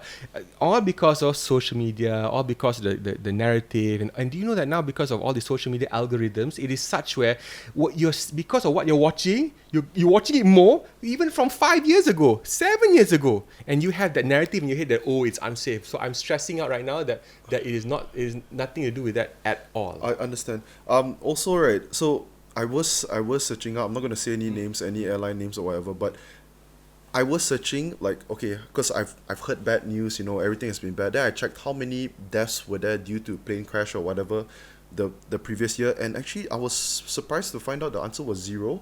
It's just that I think, it's just a lot of a news about it. So that's what I think I would love to do with audiences when I engage them as well, is we need to have our critical thinking cap on when we surf social media. Because remember that whatever we're being, or whatever content we are consuming, if we take it like we just follow the blind, we will go into this rabbit hole of like just believing every single thing they're telling us. But example, I saw a video on social media that had some celebrity talking about something not related to something whatsoever, and I realized that after thinking about it, could this be true? And then I realized it was generated by AI, and that's a big danger now. So just whenever we consume social media, make sure that we have our critical thinking cap on. You could have a whole AI clip of, let's say for example, Joe Rogan. This has happened many, many times. AI clip of Joe Rogan talking about a certain thing, and it seems completely real, him speaking like that, exactly like him, but it was completely made by AI. Just and because Brian, people believe this. They do. And they share it. And my mom sends me clips of, I say AI, I'll just tell her it's AI. Yeah, yes. And all you have to do is look at the comment, and also if you listen to that, let's say for example Joe Rogan, if you listen to that person enough, right, you would know that there's certain things that doesn't sound exactly like him. Correct. Yeah. I agree. Okay, this one, I don't know whether it's a myth, okay, but I've heard this from an ex-cabin crew. Arif lah. No, no, not Arif. Are you exposed to radiation when you're when you're on a plane? I think questions like that is like, I'd say subjective, because we're exposed to radiation now. It's the same myth of like, I'm holding my phone, I'm sleeping with it, I'm talking to my girlfriend, boyfriend, and everything. right. I got brain cancer. I'm like, oh my god! If you want to start going into that whole trend already, you're gonna build that rabbit thing. No, like, gang. I have many of my pilot friends who retired at 65 years old, flying for 40 over years. Until this very day, still irritating me with WhatsApp messages. Good morning, so they're still alive, just perfectly healthy, by the way. So you actually do hear this? Of course, yes, of course. Yeah. Now actually thinking about it, I'm like, hey man, people always talk about don't sleep next to your phone. Don't get me wrong. So part of me also is like, I don't do that as well, all right? Yeah. But there is research proof. There's actually research out there as well, saying that it doesn't do anything to bring. Okay, I'll give you one. Let's go really simple. All my life growing up, I thought that screens like televisions, or now laptops and iPads and everything, were the reason my children or me back then had bad eyes, right? Only in research done in the last couple of months, over the last couple of years, right, it is not the case at all. I would like to know. Okay, so let's go and Google that. I'll share that link with you. When I saw that, because I was blown away, because I thought that, because I was that kid who was always in front of computers, watch TV and blah blah, and then I had really bad eyesight. My mom scolded me a lot. I went through LASIK as well to this was like 20 over years ago, right? Yeah. So I know how bad my eyes were, and I always blamed it on this television screens and everything, right? When actually there's actually proof out there, there's research over the last 20 over years that is not true at all. So I mean, granted, there may be some other stuff like blue light that in there. Sure. But I'm just saying that or maybe just like doing this for hours and hours. I mean, anything obsession, anything obsession is bad, excessive obsession is bad. Yeah. Okay, but do you know actually what is it more of like towards just genetic? I mean, you're not a scientist. No, I'm not a scientist. From what you read, from what I read or what I discovered, it's actually because it's genetics. Yes, so if you think your parents had it, you will actually going to have it as well. Because it's weird, man. I was wearing glasses when I was 2 years old. 2 years old. Wow. And when I went and see the optometrist, right? Is it an optometrist? It's called optometrist. Yeah. I think 2 plus, right? The first check I had, my right side was already 400 plus. Really? So even the doctors, the optometrist said that time, you know, staring at the TV, you know, because we probably didn't know. Yeah, correct. My left side was about 50. So, and then I have one other brother that wears glasses. Another other brother is completely perfect vision. I mean, color deficiency, but he's not short-sighted or anything. But yeah, it is genetics, so Yes, I yeah, guess. yeah. Yeah. Okay, let's... I want to ask you about the turbulence experience. So, yeah, you've already explained how there's a lot of precautions and And there's absolutely nothing to worry about when it comes to turbulence. Believe me. Sometimes we have fun in the front as well at the cockpit. Like, wee! Oh my god, yay! Hold on, you know, it's sometimes it's actually quite fun. Okay. Because we know, but that's the thing. So for me personally, I like to alleviate the anxiety of the passengers saying, "Okay, guys, ready? Let's go." You know, sometimes because it's when you do that, passengers feel like, okay lah, they're in control. They know what's going on. It's a little bit of, you know, and it's serious in the sense where it's not too bad, but it's enough for me to know that I'm not going to go fall out of the sky lah. Has that been what is the worst turbulence experience that you faced? But I think the Honolulu to Kansai sector, I like talking about that a lot because it's a lot of weather happens there. I've had squalls. Squalls are literally like a whole. Do you know that we actually have a weather radar, so we look for patches in the weather radar where we can go and navigate around all these clouds and everything, right? But a squall is pretty much a whole long cloud from hundreds of miles left and right where there's no way to go around, because if you go around means you go all the way to the North Pole, you turn to the South Pole. It doesn't work that way lah.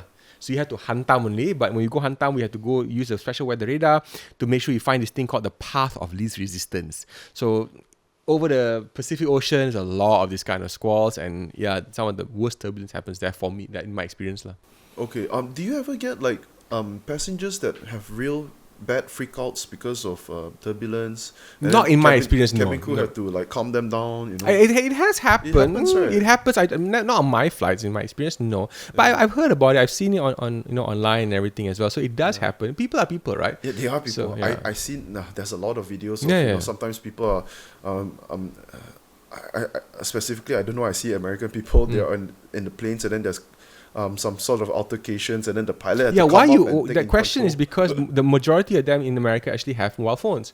What we're noticing now is because social media is influenced by the amount of people being able to take photos and videos and everything, right? But back then in the 90s, 2000s, there were not much of this. So we only understood whatever people told us. Otherwise, now, you know, if you go to Europe, there are not many people see taking it now, not as much as America, for example. So that's why you kind of see more stuff happening out there. Understand. Yeah. Okay. Let's talk about some travel tips. Okay. When would you say is the best time to purchase a flight ticket to get the best price? Oh, on AirAsia, you gotta check out the free seats campaign that we run quite a few times around the year. You actually buy the seat for free. Seats? Yeah, so What do you AirAsia mean free by seat. free It's free. The seat is free. We actually give you the seat for free. You gotta go and buy it. You know, buy the add-ons, maybe like bags or something. Or sometimes, but the seat is actually free. Okay. So it's not easy to get, but you can get it because everybody wants it. Yes. So you have to go to the AirAsia Move website. You'll be able to actually find, where the free seats are. But you got to be fast though, because you remember, limited seats are limited seats. spots Yes, but it's also the demand is huge. Everybody wants free stuff, Malaysia, ma. You know, so you gotta be. You can't just go like, oh, I'm the only one on AirAsia today going to fly this particular flight. No, they're like, just think of it. They're like, say 180 seats, and out of 180 seats on that plane, 20. How many? What's the population of Malaysia now? 35.6 million, 37 million. What's 10% of that? 300. Oh, sorry, 3.7. Okay. What's 10% of that? 35. No, I'm kidding. 370,000. Nice, we should- What's 10% of that? 37,000. What's What is 10% of that? Yes. What? 3.7. What's 10% of that? Right. Yeah. So my point is, even if 3,700 people were trying to fight for that 180 seats, Yeah. that's tough. Yeah. You know. How often do they have this promo? I think it'd be like a couple of times in a year, at least I every see. quarter at least. And we just had one the other day. Okay. We're still running one now, right? We're still having the free seats campaign now as well. You actually need to pay the base fare. Oh, No, the taxes. oh yeah. You So only get free the base fare. yeah, okay, thanks. So Okay. Tasnim is right. So Tasnim's from AirAsia. She's from Com, so she's here to remind Okay. me that the seat is free. You have to pay the taxes lah. So the base fare. The base cost is the free. base- yes. Understand. So you pay the taxes. Okay, so that's for promos. Let's say, in general, okay, if for example, I wanna fly to Australia, right? which month would be the best to purchase my tickets? Anytime off peak. First of all, you always have to plan. This is the great travel tip for you. Always plan as much advance as you can. I like to do things 1 year in advance, meaning that now in 2025, I'm already planning for my family trip in 2026, because not only is the accommodation cheaper, not only is the whole entire Everything's so much cheaper, all right, and then you want to double down on your cost effectiveness. Go and plan during off-peak seasons, not off-peak seasons for the country you are from, but the country that you are going to. Because school holidays are different in every country. Yeah, you know. And also, okay, so let's say you already booked a year in advance, right? Let's say leading up to that date, you need to change a few days, right? You don't have to pay much or at all. You don't have to pay just to change okay, so I think days. that one differs on airline to airline, and then availability For you as guys? well. I think you also have to go to the app, and the app can advise you, because again, at a specific time, it's all based on demand, right? So if you're going on a Thursday and you want to move it to a Wednesday, if it's still 1 year in advance, it wouldn't be as much as like, alamak, I want to change it next week. Yeah. For example. Okay. So obviously it's easier, also much better. Yeah. So plan in advance. Plan in advance. Okay. Travel essentials for you. What do you always have with you? Moisturizer is a must for me. Yeah, it doesn't have to be a really expensive brand, but just one is moisturizer. So every time I'm done with the shower, I can sleep. I don't have. So for me, it's moisturizer. Advice for everyone, or this is just your personal? No. Advice for everyone from me, because the air in the plane gets very, very dry. So if you're in the plane, I never use. Of course. I mean, okay. I see. Drink lots of water, be hydrated. Yeah. And mind you, I fly quite often, so I actually never. You need to hydrate. So but I do notice that. Important. Yeah, I do notice. Other stuff like in terms of travel tips, plan your jet lag well if you're traveling to places where the time zones are different, especially if you're going to the US, so that go online and see what works with you. Remember that your body has this circadian rhythm, or that rhythm of sleep patterns and everything, and I don't want to get into too specifics, but it will help your holiday, because the last thing you want to do is go somewhere for a holiday and then the first 2 days there you can have fever already. Yeah. So you've done layover flights in... Oh yes, I've done long haul. I've done around the world tours. I've done postings. I've been based out of Algeria. I've flown in Europe. I've done all that. Yes. Yeah, the States is probably where the jet lag will hit you the worst. Yes, you're right. So there are times. Jeddah as well. Not so, but the States will be the Jeddah, one. Yes. Where's Jeddah? Middle East, Saudi Arabia. How bad is the time difference? Not too much, but because you're flying the whole entire... Pretty much you leave in the morning. Yeah. Early in the morning. Okay, the flight. And you arrive in the morning. But so you that time. Oh. You're sleepy because it's 9 o'clock your time, and now it's time for lunch. How long is the flight? 9 hours. Yeah, but 9 hours lah. Okay. Yeah, so not too bad, but it kind of affects you, because then because now my body says it's midnight, but it's only 5 o'clock in the evening, gang. Okay. So do we sleep or do we go and party? Definitely gonna sleep. Oh, definitely. Yeah. But then you still wake up 1 o'clock in the morning. I don't know. You get me in that. So these are the kind of stuff you gotta understand and play around with when it comes to jet lag. Especially if you're doing like US flights and everything, then you gotta actually calculate. And there are websites that actually allow you to put in your preferred timings and Okay. For the seats, I mean personally for me, okay, I like the aisle seat. I love the aisle seat. I'm an aisle seat person. Simply because of accessibility. I just want to go to the toilet whenever I feel like. Correct. I don't want to step over someone who is... I don't have to excuse me, sir. To someone who is sleeping or whatever. I don't want to do that. But what would you say? I like aisle seats. People often ask me, where's the best seat on the plane? And my answer is, any seat that you get on the plane is the best seat, because you just want to get to your destination, right? Okay, so that's me. I like to sit at the aisle seat on rows on AirAsia, rows 12 or 14. 14 is my preferred one because that's the most. No, exit row. So it's there's a lot of space, right? So 12 as well has some space. What do you mean by the leg room? Is it? Leg room. Yeah, so leg room. So row 14 is the best. Row 1 is the best. So if you can't get row 1, you get row 14. Then you have row 12 as well because you have the Oh, space. you're talking about right at the wall is in front of you. So yeah, that's seat yeah. 1. That's seat 1. And then seat number 12 and 14 are by the wing. Yeah. So not only is it the most stable because it's close to the center of gravity. So in terms of stability, if you ever go in turbulence, that's the most comfortable. Okay. And then if you want an aisle seat, that will be any aisle seat. But like if you want to look out the window, it depends where you're going to. I'll give you an example. If you're going to Hong Kong, sit on the left. So you can have a nice view. Depends, yes, because you can see places lah. You see on the right, you see water ni lah. Yeah. Okay. Wow. Okay, bro. I noticed the seats at the front, right? Number one, you do have more leg room, right? Yeah. But it's the same price, right? For every. No, so hot seats are hot.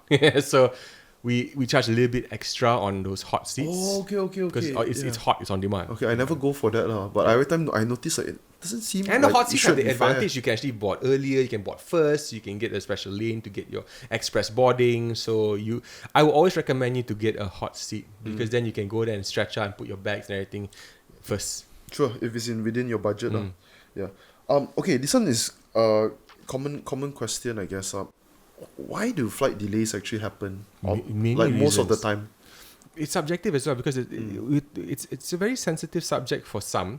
The real reason could stem from the most simplest reason being the actual passenger itself.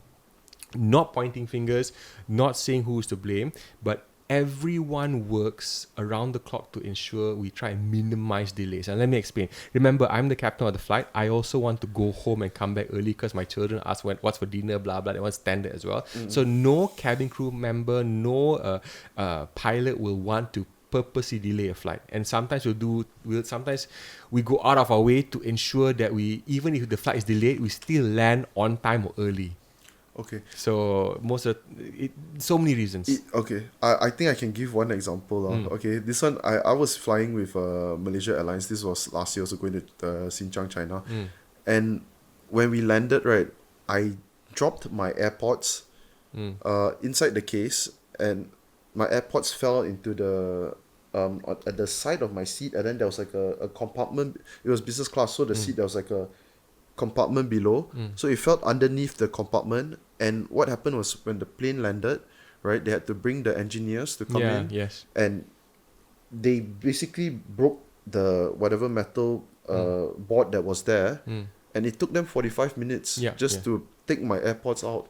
And I was very thankful because I thought it was gone already. So I assume that's also a reason why the flight is delayed. It happens on my last few flights. This actually happened as well. I had to delay a flight because the engineer had to fix the toilets because a passenger used the toilet, clogged it up with all the toilet paper and everything, and then put stuff that they're not supposed to inside there, and then came out of the toilet, and then 2 hours later went to the other toilet because they broke the other toilet, right? So they used the other toilet. So now I have 2 toilets unserviceable because of the same person. Cost me a 45-minute delay. So I personally went on, in the cabin, apologized to everyone that this actually happened, and they're like, but it's not a problem. I said, I know, but this kind of stuff happens. So we try our best to try and minimize it, but and I'm very thankful that most of the actually, you know what, Brian, majority of passengers actually understand this. When you actually explain to them, yes. So I've maybe in my entire career I've only had like one person throw like eggs at me or eggs or something. I mean, I've had before care to share it? No, nothing much. It's just all out of frustration, I guess, because delay already why my driver waiting in this place and everything. That one, I've been there, done that. But the majority of passengers actually get it. They are disappointed, yes. But if you go there and you tell them, you empathize with them, they actually empathize with you. They're humans as well, right? Yeah. People are very quick, right? Especially delays, right? This just now, so I was asking you the question, right? People are very quick to just blame the whole, let's say they're flying AirAsia, they blame whole AirAsia, but it's a passenger. That passenger doesn't work for AirAsia. Passenger is just a customer. So maybe he caused something that she. Not saying that's the only reason. There are many other reasons, but I think in the narrative that we need to set is that there's a whole machinery of all stars at work trying to always minimize delays. Did you know that at AirAsia there are on time efficiency meetings every other day, reports every other day, to figure out what happened, what we can do better, so that we can always make sure we are safe, we have the best efficiency, and whatever we do is not just legal but also feasible as well within the airline operation. Apart from AirAsia, where is your favorite airport? Like, which would feel like your second home? Incheon. Incheon is in China, It's Korea. in Korea, yeah. Yeah, why so? I think for me, Incheon Airport is like all the food there is amazing for me. It looks like a mall. Plus, I get to buy all my wife's makeup stuff and for cheap. So I personally like that. The other one would be, of course, I go as a passenger, is JFK, New York. JFK, New York. Whenever I show up there, it's like it's my initials, right? It's JFK as well, and I get to buy T-shirts, I get to buy the keychains. You know, it's like me, so that's quite cool. I guess if it was, I was asking Arif, I didn't ask him that, he would have said a Japanese airport. Why? The toilet. Oh yeah, They have the people, best. yeah. They have the most. What do you call that? The best bidet system. And whatever. Yeah.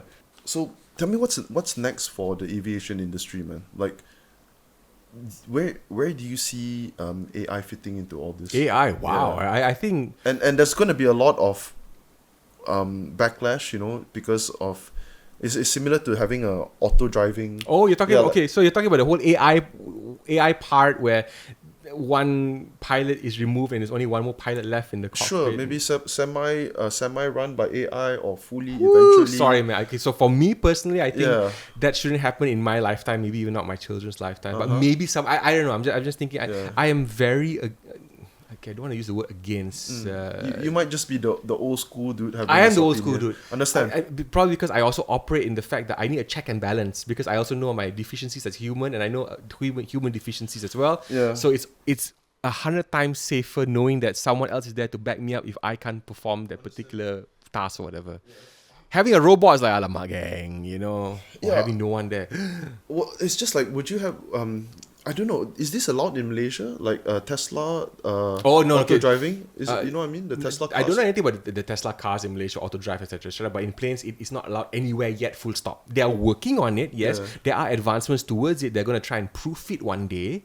Proof meaning they have to go through a particular program to get it regulated, etc. But there's already many associations, pilot associations around the world now saying, all guys, don't do this, man. You know. So there are backlash as well. But I understand that they want to look at technology for moving forward. Maybe in a concept it might work. The same concept of, like, do you know that there was a person who said, I would like to create a runway that looks like a stadium. So instead of a straight line, we have a stadium going round. I think they debunked that completely already. But good idea, but I think in practicality, not anytime soon with the current technology state that we have. So today. realistically, right, what is going to happen if they were to implement AI driving Or autonomous. Yeah. Would you get on a plane with no pilot? That's why I'm saying, what would happen, right, inevitably to actually implement this, right? There's going to be accidents, definitely. I mean, at the start there's going to be errors. I don't want to take the risk for that. For me personally, I wouldn't be a passenger exactly on it. And I think that's the reason why most people just they're quick to, like, oh no, they don't want to be part of that risk. I agree. But to be fair, I'm a big fan of AI. I appreciate it. To have AI as a tool to assist us in efficiency, I 100% support it. Example, in the task the pilots have in front, for example, if there's a system failure or there is a discrepancy with our fuel checking system or whatever system, and an AI comes on board and says, dear Captain, we believe you should do instead. Or if there's an emergency, now AI is there as a further backup tool for you. Wow, that is something I'm looking forward to one day. Yeah, I mean, the whole point of this AI thing actually is, like, let's say driving cars, right? Self-driving AI cars. The whole point of it is because it's going to reach a point where it's so advanced and efficient that it would eliminate all the need for human errors. I mean, eventually, that's the whole point of it. But of course, along the way, when they're trying to implement it, there's going to be some accidents. I wouldn't comment on that. I wouldn't know, because that's way beyond I think my lifetime to see. Yeah, is it? I don't know, man. I don't think so. I know where you're coming from, because they did say that AI now generates at about 1,000 times who knows, bro? 10 years later, maybe in Malaysia there's gonna be cars that is auto driving. 10 years. I won't be surprised though. I won't be surprised. Right? I won't be surprised. See, they're now flying cars, right? So I wouldn't be surprised. It's crazy, yeah. Okay, dude. This is let me ask you, like, so I've only heard about Concord airplanes, right? Yeah. Do they have commercial, like, Concord airplanes? It is commercial, is it? Concorde, you're It talking have- about a plane that flies faster What? than the speed of sound. Yes. What Okay. is that? It's I've seen it in movies. That's okay, about it. so it doesn't exist anymore because the program is way too expensive. Plus, every time the Concorde goes past the speed of sound, it creates a loud boom called the sonic boom. Boom, Yeah. right? And people in the UK go like, "Alamak, gang, not again," you know. So it's noise for them, right?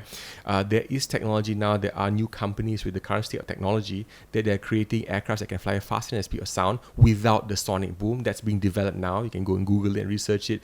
And maybe in the future, in the near future, there will be another plane that will be able to fly faster than the speed of sound. Yes, But it's being developed. As but we to speak. use it commercially as well. Yeah, to use That's commercially. crazy. Yeah, so you can fly New York to London in 3 hours, 3.5 hours. It's quite cool, right? It's super cool. Yeah. Just KL Pita in 10 minutes. I don't know. I'm just yeah. won't happen, but I don't know. But let's say you're on a normal flight. Let's say 5-hour flight, right? How fast are you guys going at peak? oh, okay, maybe about 70% the speed of sound, 65 to 75%. So do you know how fast is that in kms? Okay, km per so hours or what? oh, Oh, you don't know. because your Mach number is, if you took a sign, Mach number is TAS over local speed of sound. Say about 500 kilometers an hour is safe, I guess, because 500 km, 5 to 700 km, I think. Wait, is kilometers per hour, yeah. Not yeah. 5,000. No. No. 500 to Wait, 700. Yeah. the plane is flying 500 Kilometers an hour, yeah. Or also, again, so we're thinking of speed over the ground. If you talk about science and flying, it's a little bit more complex than that because there's this thing called true airspeed, indicated airspeed, calibrated airspeed. But if you're looking at the speed over the ground, like if you put a plane there and move it, yeah, it's about maybe 5 to 700 kilometers an hour. Yeah. Depends where you are flying with a tailwind or no tailwind, etc., etc. Safe to say about 300 to 500 or so is quite Okay, fast. because sports cars can go up to 300 km per hour. Yeah, but can it fly? Yeah. Okay. Oh. Okay. I don't know. I thought it would be way much faster than that. It's not under 1,000 plus. No. Okay. Yeah. Okay. Understand. But mind you, a sports car is on the ground. There's still resistance from air. Air has those particles and everything. The higher you go, there's less density, so less air. Okay. Dude, just in general, right? Is there sufficient pilots right now in Malaysia? Is there a shortage or what? No, right? No. So that's another subjective question. There is a shortage of experienced pilots worldwide. Yes. Worldwide. Yes. A shortage of experienced pilots. Oh, what Pilots do with at least 1,500 hours or more. Okay. What Or do you think? 2,000, 3,000 hours or more. Yes. Has it always been like that? No. I mean, especially I think, particularly post-COVID, a lot of the Oh, I older ones retire and they just step down. Those who managed to find other jobs continue doing the other jobs, and now the aviation industry has restarted and So it's the booming. recovery- Okay, let's just keep it simple. It takes about 2 to 3 months, maybe 6 months tops to build a plane. Okay, Mhm. a plane. Okay, Yeah. takes about 10 years to train a captain. Understand. Maybe 7 to 10 years to train a full captain Yeah. for a wide body aircraft. Yeah. So Okay. now you look at 6 months versus 10 years. I don't need the junior first officers. That one I can Yeah. abundance in all flying schools and everything. But we're talking about the experienced crew is much needed now. Example: a new airline wants to launch. They cannot use just junior co-pilots. They need captains as well. Okay. Yeah. So how long did it take for you to be a captain Took me personally about flying. with AirAsia? For how long you flew with them before? With AirAsia, it Yeah. took me only about 7 years, 6 years, 6, 7 years. Is average, or is it? No. Before that, you can do it within maybe 5 years, 4 to 5 to 6 years. It depends on. It's not just the timing of the experience you have, but it's also is there a place for promotion? Are there new planes coming in? Opportunity and stuff like that. Yeah. Understand. Okay. Dude, so I didn't ask you this at the start, but you're an all-star captain. What does that actually mean? All the staff at AirAsia Yeah. are called all stars. Captain is a rank. Okay, I see. So like Tasnim is an all-star communications executive. Or Okay, I didn't know all-star that. communicator. Yeah. Yeah, So like my boss is the all-star chief. Okay, so for young people, aspiring young people who want to Want to be a become pilot? Don't. Yeah. Forget it. Why? No, I'm kidding. I look at Tasnim like, no. No, okay. Tasnim is here, by the way. Okay, no. So if you want to fly, if you want to become a pilot, you need to do it because of the right reasons, not because of the reasons that are stereotypical. I want the girls, I want the money, I want the glamour, and I want to look professional and impress all my friends. It's the wrong way of flying. Wrong way of achieving your dreams. That's definitely not you, when you were. Oh, definitely, definitely. I wanted to fly because I wanted to fly. You've always wanted to. To fly. I loved airplanes. I was obsessed, correct, right? And I think the younger generation now believes that if their myth or their idea is, if I become a pilot, my future is set, right? So let me just remind our friends out there that look what happened during COVID, for example. Right, so there's no security. There's nothing is secure in that way. If you really want to fly, you have to ensure that you are able to. You need to learn grit, understand the word grit inside out, what it actually means. Not just perseverance. Understand the word grit, because if you want to really really fly, you need to understand that you will have a lot of failures in the entire process. Are you prepared for it? Because there are people who've come through the course halfway through. This is not for me, and it's a very very expensive mistake to make. Yeah, not only expensive mistake, expensive in terms of time as well. Yes, you waste a lot of time, and also to be able to get a job after that. Yes, right? You're it's absolutely right. Yeah. Okay. Because people have this misconception that, I go to flying school, I now have a pilot's license, I can become an airline pilot and become a captain. It doesn't work that way. I wish it did, but it doesn't work that way. Are there many? Would you say there are many unemployed licensed pilots now in Malaysia? Definitely. I also mentor people who come out of flying school that want my help, and I'll be more than happy to actually help out, guide them and coach them, because they can actually get very demotivated. They go like me. I went for my exams. I didn't want to talk to. I went to exams. I failed. I went for the interviews. I failed. I kept on failing. So then I ended up. I went back into radio. I remember when I came back, I couldn't get a job for I think 6 months. I went and joined radio again, and I was sad in a way because I worked so hard to get my airline transport pilot's license from both Australia and Malaysia, and I have no job. And here I am talking on the radio and playing music. I mean, in a way, I'm finding work again, but it's not what I really want to do. So so a lot these pilots, licensed pilots that are unemployed, is not because there's not enough job vacancies. It's probably because their capability they didn't make it through the. No, it's not. I think it's the other way. It's because of the job. There's not many job availabilities now, and they may be very capable. They could be ace pilots in their flying school. They could be fantastic, at calculations and mathematics and physics. But there's just no opportunity right now. There may be openings for 10 co-pilot positions, and there's 7,000 co-pilots, junior pilots trying to apply for that position. Okay. Yeah. Example. I'm just throwing numbers. Competition. Correct. Okay. This is just a last question, but it's a fun question, I guess. Yeah. You've been married for how long? 11. I got married on the 11th of December 2013. Okay. 11, 12, 13. Years. Absolutely no complaints. Yeah. No regrets. Sure. Okay, maybe once in a while. No, I'm kidding. I'm kidding. Yeah. But no regrets. Yeah, you have a lovely wife, Nas. How do you keep a happy marriage? Therapy. Lots of therapy. Wow, it's expensive, huh? I'm kidding, but I'm not so kidding as well. So why I get into it is because it requires a lot of work. We both need to put the positive effort that, hey, we want to make this marriage work, because if it comes to relationships and love, it's not just I love you, you love me, let's get married and have a family. No, it doesn't work that way. It's after the limerence stage. My therapist tells me this. After you pass the 6 months or 1 year limerence stage of honeymoon period. Limerence is honeymoon now. Honeymoon, okay, 1 year. Oh man, all the thorns will come out, right? But when every marriage has their cycles, right? So when you come to a point where, okay, you know what, I don't think I want to do this anymore, and you go and seek help, you can actually make things work a lot better when you both realize that we both need to be putting in the work. And until this very day, we're doing our very best to actually put in the work, and it works. It's a lot of work. Yeah. It's like exercise, right? You cannot just okay, I'm going to go to the gym for the first 6 months of the year, and then the remaining 10 years I just cycle. It doesn't work that way. Or the first 6 days. Correct. Yeah. Okay. All right. Solid advice. Okay. We wrap it up. Awesome, man. Thanks, Ryan. Okay. Thanks for having me. Okay. All right, guys. If you've listened up to this point and you like this episode, hey, thanks. Yeah, and you've liked this episode, do me a favor, hit the like button, leave a comment, suggestions, who you want to see in future podcast episodes, what you thought about this podcast episode, if you want to see JFK back on this podcast. And do you have anything you wanna plug? Yeah, just I'll see you on social media, man. Instagram, TikTok. It's at JFK JOHAN. Yeah, follow him at JFK Johan, and we will see you in the next episode. Give it up for Captain JFK.